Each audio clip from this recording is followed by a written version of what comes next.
Okay. All right, so where we left off, we are still working on absolute value and just kind of making things positive if they're in those absolute value bars. So we have -3 becomes a +7. So as soon as you make it positive, remove those bars. Should not have bars anymore once you make it positive. And then a +2. So -3 times 7 would be -21 +2. And our final answer is -19.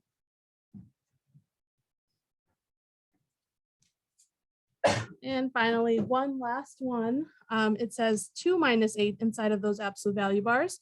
So we want to first do -6 inside of the bars. And then there's this 5 and a minus right after it. Hard to see that, but there's a minus sign. So first we're going to do 5 minus and make the 6 positive because again, it's becoming positive inside those absolute value bars. And now 5 minus 6 is a -1.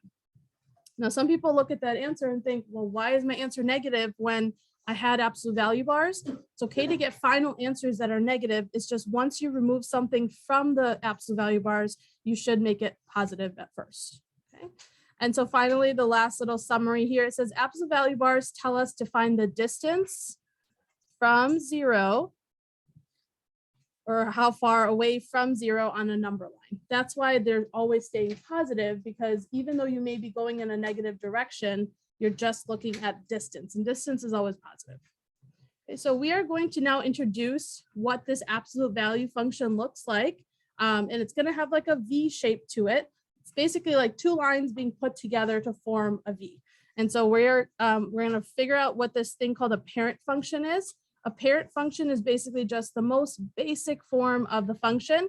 And then there's something called child functions that are like basically more, like if you think about it, if a parent has a kid, a bunch of children, some might look, have some similarities from the parent, but depending on what similarities kind of go to that child, that's kind of what happens here as we look at some of the different examples. So this parent function says f of x equals, and remember f of x just means y. So it's y equals the absolute value of x. And there is a button for this on any calculator. The absolute value bars can be found on a calculator, but we don't have to do that just yet. All we're going to do here is make our negative numbers positive and keep our positive numbers positive because it doesn't switch signs on those. So we're going to fill out this table, just making everything positive. 0 stays 0 and 1, 2, 3, 4 stays 1, 2, 3, 4.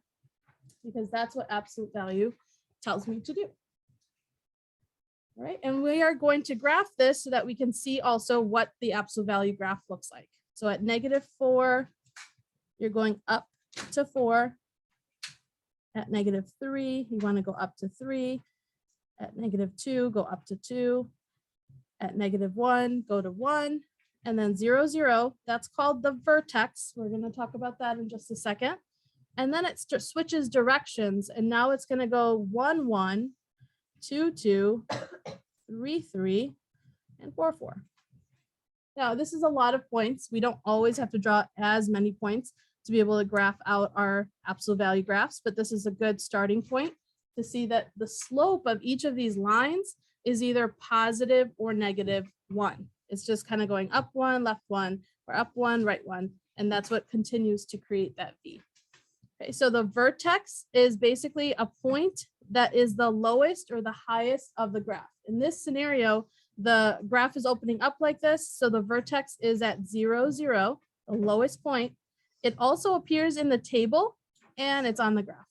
And it says circle the vertex in both places. So here's the vertex in the table. And here it is on the graph. Always going to be that point where it switches directions from it was first starting up here going down, but then it switches and goes up. And that's where the vertex is. So now we're going to look for some, we're going to graph out a few of these child functions. It says we may not do all of them, but well, it will help to see each one because they're going to look slightly different from this. Now they're all going to have some sort of a V shape to it, but let's see how they change. And then I'll show you a quick demonstration on the next page as well.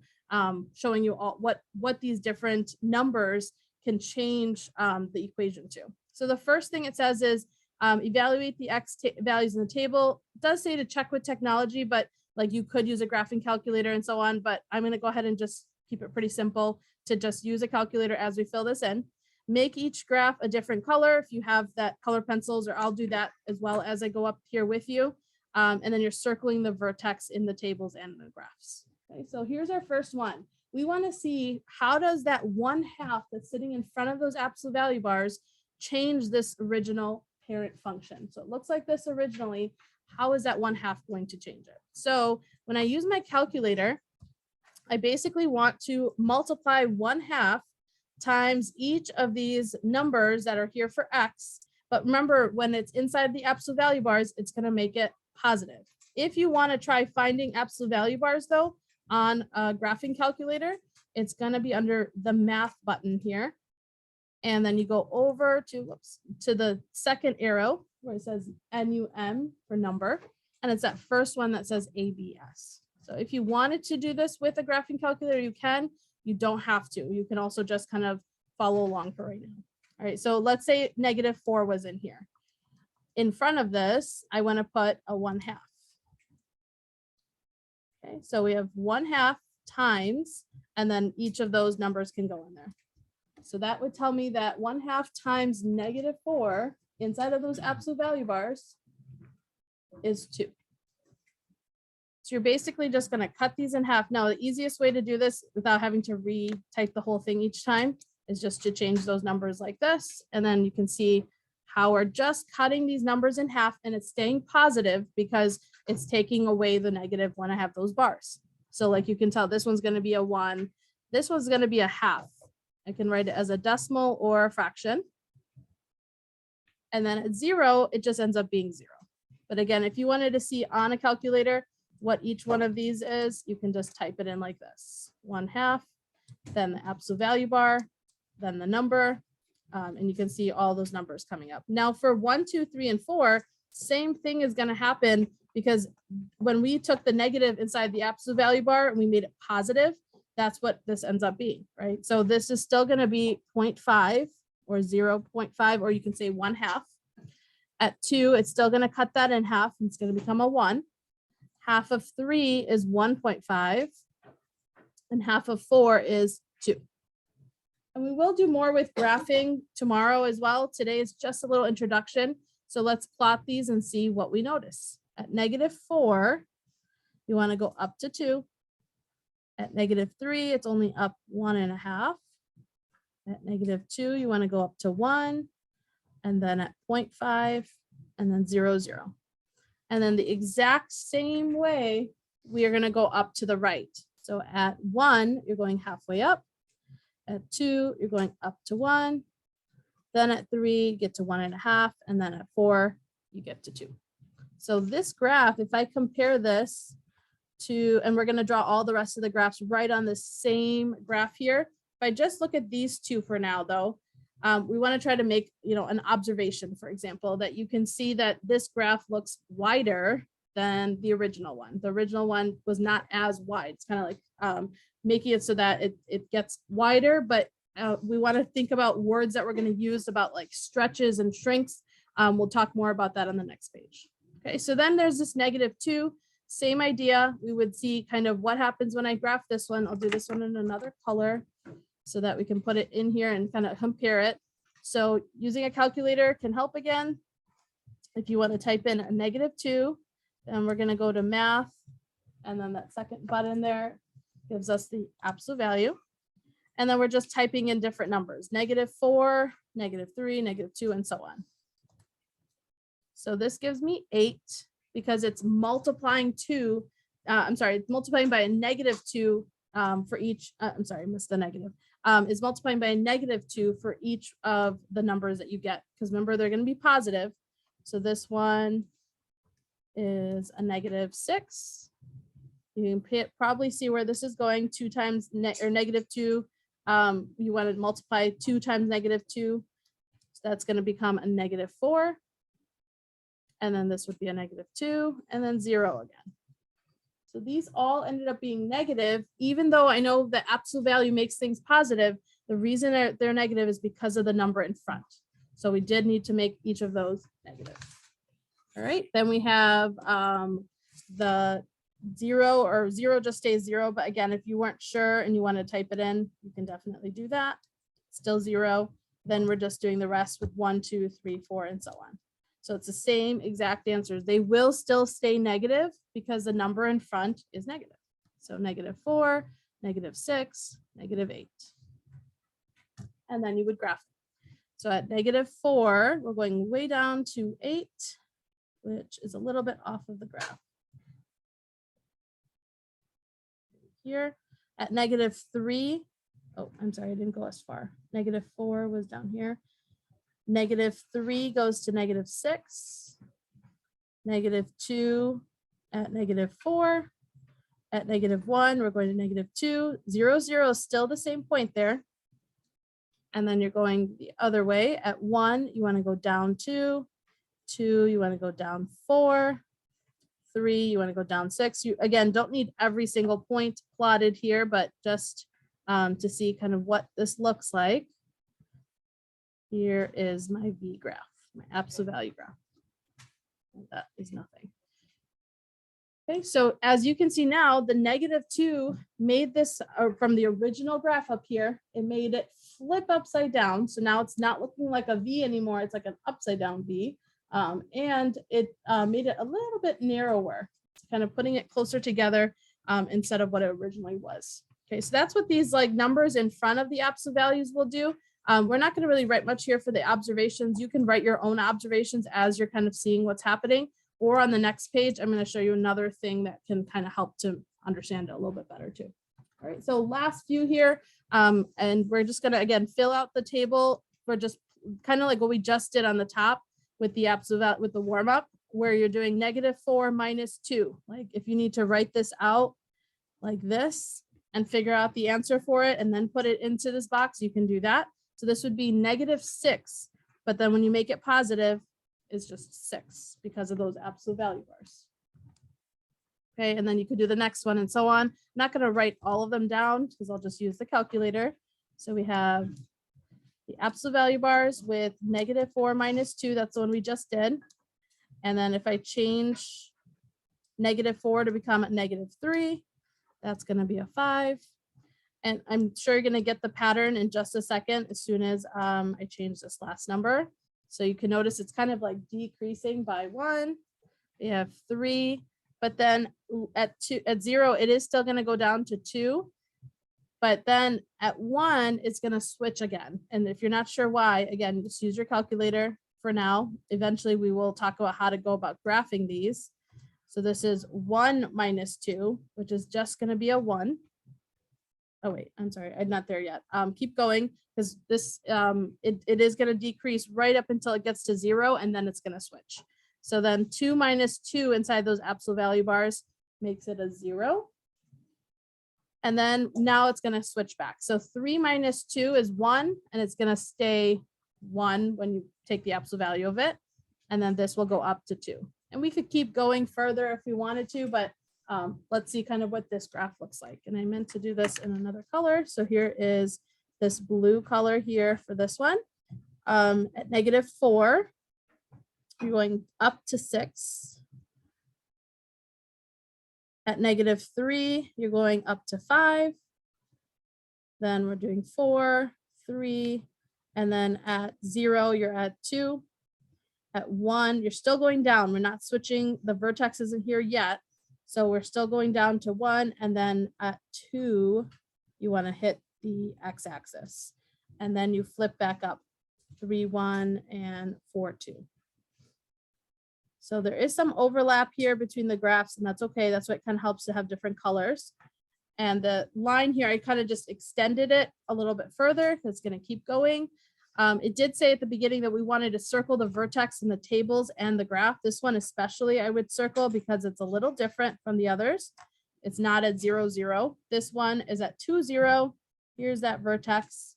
Whereas the other ones had their vertex right here at 0, 0. And this is also 0, 0. All right, so the last one, and want to make sure we can finish up with enough time to, homework is actually really short today too, though. It's only the front page. So let's finish up with this last one, and then the back page, you'll get some time to work on to practice. So absolute value of X, now there's a -2 outside of the bars, whereas this one had the -2 inside of it. So it's basically like make each of these numbers positive. So make like -4 a +4 and then subtract 2 from it. So this is going to come out to just a +2. Okay, and then we'll use our calculator to type this in some more. So we want absolute value bars around, let's say -3 and then -2. So that comes out to 1. And then just keep changing that number. So if this was -2, it would come out to 0.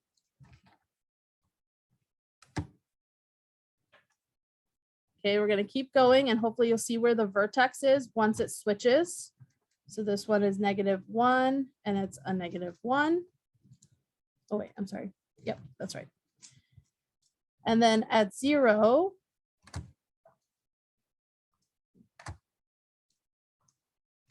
that comes out to -2. Now for the rest, they go pretty quick because you don't have to change the signs. It's like 1 - 2, which is -1 again. It's going back, it's switching. And so the vertex is right here at this point because it switches where you see that the same number is surrounding it on left and right. This one is 0 again, and then we have 1 and 2. Okay, we're going to graph those, that last one, and see what it looks like. I'll do this one in black here.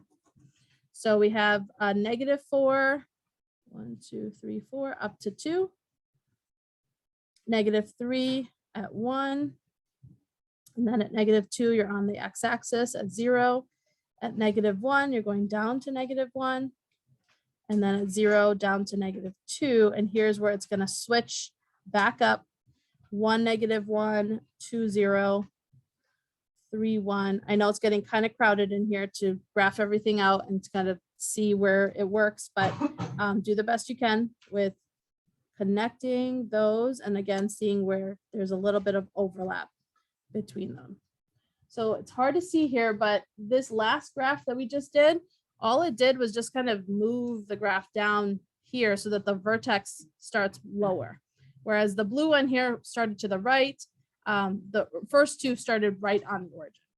Okay, so that's a little bit about the graphs here. We're going to go to the next page and just I'll show you real quick something on a computer or on like a website that shows what happens to the graph. I won't spend too much time on this. And then the whole back page, the rest of the back page, after we make some observations, is just going to be like for practice that you can try out. And then you can also start homework after that as well. Okay, so let me switch to this. It says at the top here, observe your teacher using technology. And so I'm not going to just use a graphing calculator because I want to show you what happens as I like change through a bunch of numbers for this A here, for the number inside of the absolute value bars, and then for this number outside of it. So the three main letters that are used are A, H, and K. And they're going to tell us a lot about how the graph changes. Okay, so right here, let me, oops, 1 second.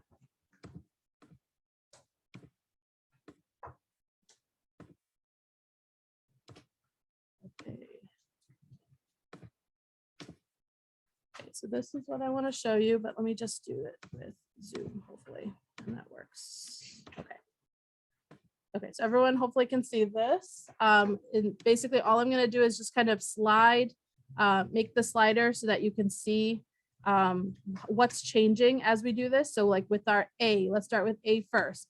I'm going to first move the slider here so you can see as the numbers keep getting bigger. For A, it goes from like 1 all the way till 10. Notice the graph is getting skinnier or narrower all the way till 10 there.